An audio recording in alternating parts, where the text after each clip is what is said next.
KTVU is taking part in a coordinated effort this week with 70 other media organizations to report on the state of homelessness in the Bay Area. In San Francisco, a recent survey found that homelessness is the #1 concern among the city's residents. KTVU's Monty Francis is here now with one of the biggest challenges faced by those trying to solve the problem. Monty. Well, Ken and Julie, it's one of the most complex challenges in dealing with homelessness, how to help people who are mentally ill who are living on the streets. As you'll see, there are many barriers to getting people the treatment they need. Michael Ornelas has lived with mental illness all of his adult life. Diagnosed with anxiety panic disorder and severe depression as a teenager, the 40-year-old reached his lowest point in 2012 after spending 2 years homeless on the streets of San Francisco. You know, I was suicidal, and that actually really kind of scared me, actually.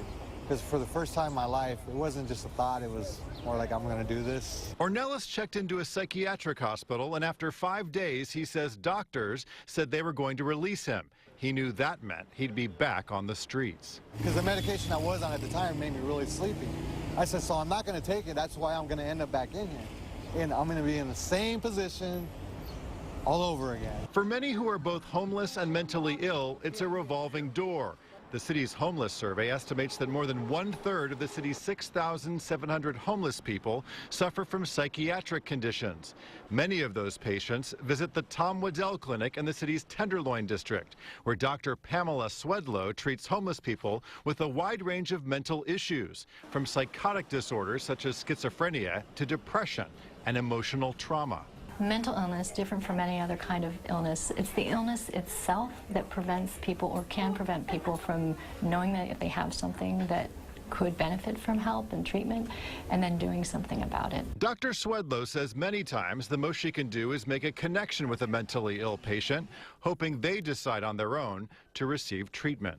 If people just don't want to take medication, then it's a matter of time and working with someone and trying to convince them that it's really worth a try. Ann Fisher at the National Alliance on Mental Illness says a sea change happened in California in the late 1960s when the state closed more than half of its psychiatric hospitals, and Governor Ronald Reagan signed a law preventing the mentally ill from being forced into treatment, except in the most extreme circumstances. People were released from hospitals without proper supports in the community and often decompensated, and then when you had new populations spring up who needed long-term care, maybe in a hospital setting, those beds were no longer available.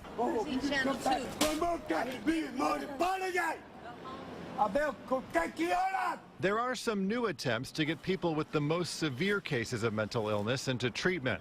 Late last year, Laura's Law went into effect in San Francisco, named for Laura Wilcox, a 19-year-old from Nevada County killed by a mentally ill man. What it does is allows family members, loved ones, people in the community, that if they know someone with a mental illness, to petition the court to bring that person in front of a judge to compel treatment. But even with Laura's Law, ultimately a patient can refuse treatment.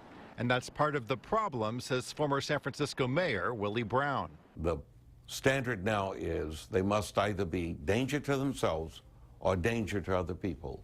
Otherwise, you can't do anything about it.